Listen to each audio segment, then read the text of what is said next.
More than 35 million kids and teens play sports in the United States. They learn teamwork and discipline. They form lasting friendships with their teammates. And they reap the health benefits of being active. But now, the pressure to land college scholarships and go pro has left many young athletes stressed and overwhelmed. Injuries are on the rise. How can we fix this? Playing with pain. An injury epidemic is plaguing today's young athletes. Can it be stopped? Yes. Kellen Salanfa, 13, was on top of the world. Standing in front of hundreds of fans, he used his scorching fastball to strike out batter after batter. Some swung and missed. Others watched the ball whiz by. Not one hit it out of the infield.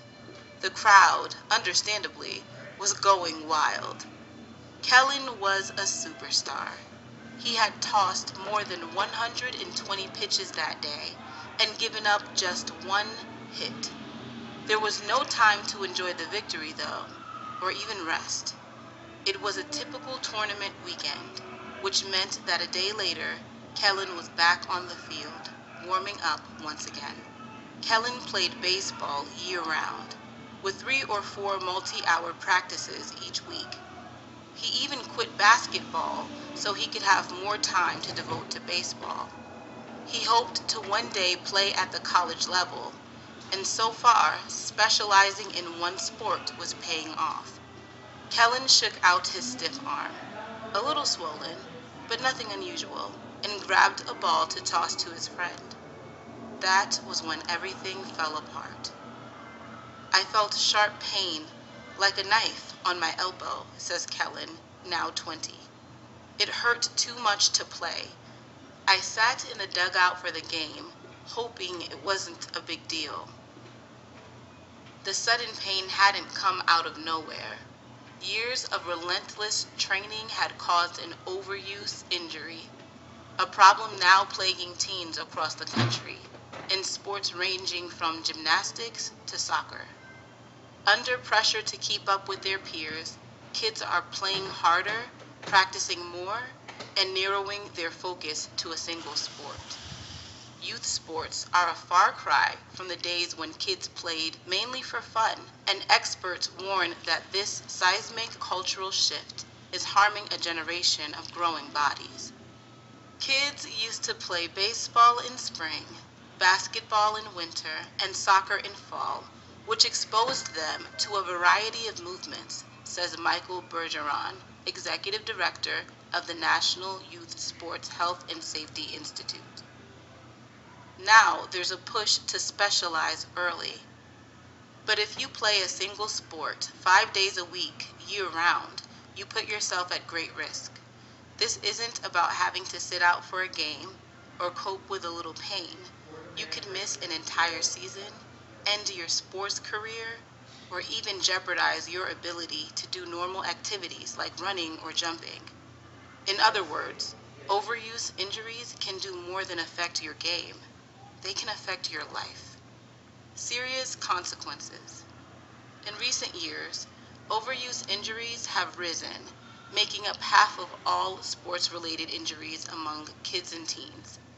But what exactly are overuse injuries? Unlike a broken bone caused by a fall, overuse injuries develop over time as you repeat a particular action, like throwing a ball or swinging a racket. At first, the repetitive motions cause minor damage you may not even feel. With every hour spent on the field, however, you come closer to serious consequences. It's like unwinding and bending a paperclip, says Dr. Matt Matava, a sports medicine specialist at Washington University in St. Louis. If you do it one time, it won't break. But if you do it 20 times, it will snap in two. You are particularly vulnerable to these injuries thanks to a growth spurt that occurs during puberty. This growth spurt creates tension and instability in the muscles and tendons, making them more fragile and more susceptible to pulls or strains. But biology is only one reason young athletes may develop overuse injuries.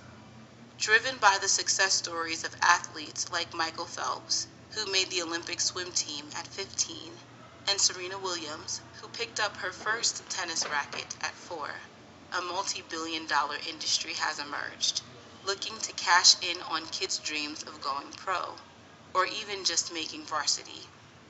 As a result, athletes as young as 7 are working on skills at elite training facilities, attending specialized camps, and hiring private coaches.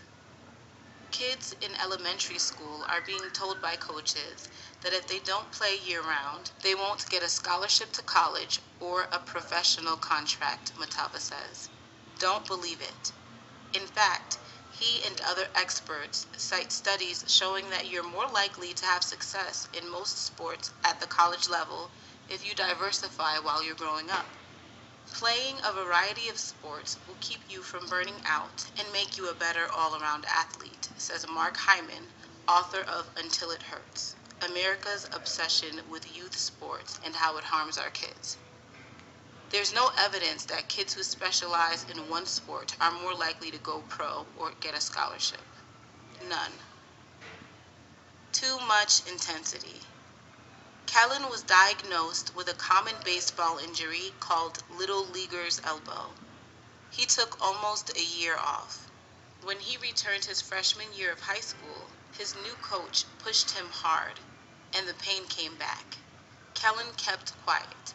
If you refuse to play, you lose the respect of the coach and your teammates, he explains.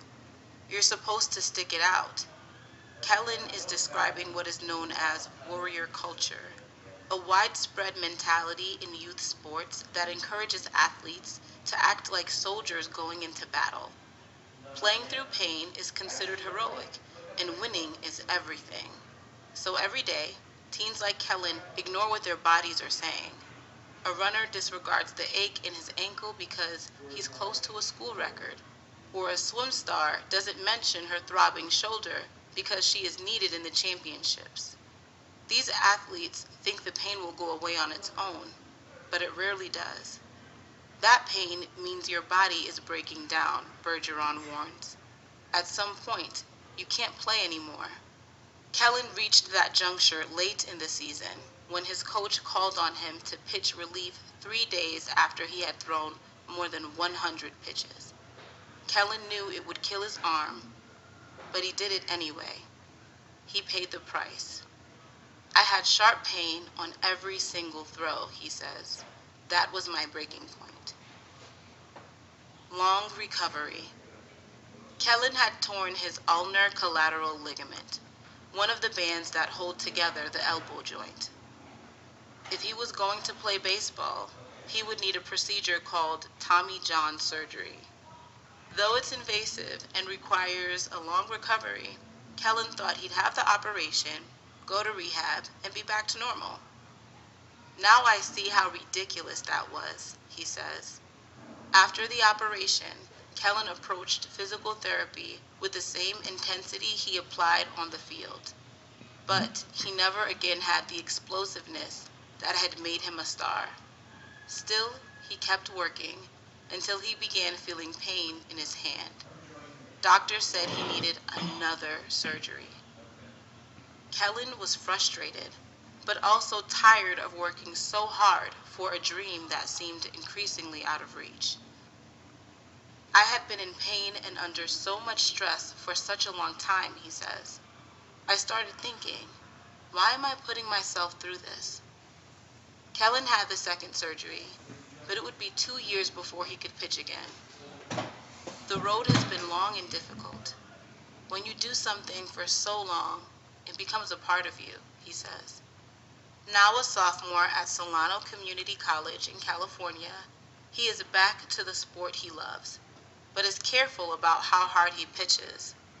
Looking back, he wonders how things might have been different if he hadn't pushed quite so hard from such a young age.